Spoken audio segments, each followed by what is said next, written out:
My primary challenge with keeping honeybees in South Florida has been ants. Mites and hive beetles are always a problem no matter where you are, but here in South Florida, it's the ants. They're everywhere and they get in no matter what I tried. Different locations, setting them on rock beds. I used some ground treatment at one point, different styles of hive stands, and nothing worked. And ground treatment's not, I mean, it's effective in the short term, but then it rains and it washes it away. So at some point, ground treatment just becomes economically not feasible.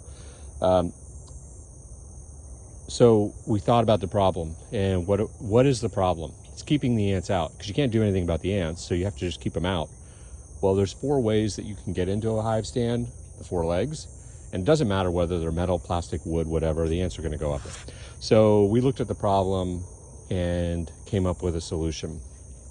I built new hive stands out of some scaffolding jacks, which are really versatile and affordable. A couple of 4x4s, and that's it. And I screwed them together, and not much more is needed than that. For the base of the hive stand, I went over to Dollar General, which, funny enough, everything at Dollar General is $1.25 these days. I went over to Dollar General and bought these baking pans and set the hive stands in the baking pans to serve as a moat. We'll fill them up with water. In the dry season, when the water wants to evaporate, we're going to put up cooking oil or something that won't evaporate in.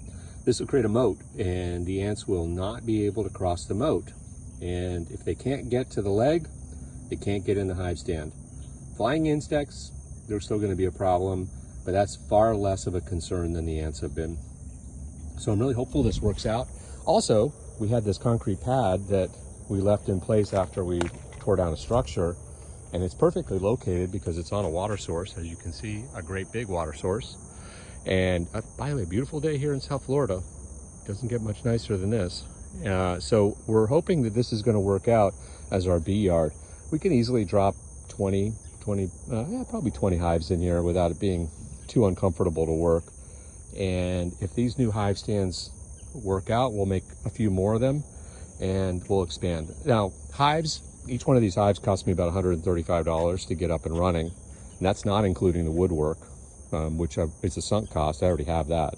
So when we lose one of these hives before it produces honey, it's a total loss. We expect to lose 15% of the hives annually, just because of disease, pests, whatever, and we'll replace those. But when you have honey revenue to fund that, it's a lot less painful than when it's a brand new hive that never even got off the ground. So we're hopeful this solution is going to work. We're going to try it out on a limited scale, report back what our results are.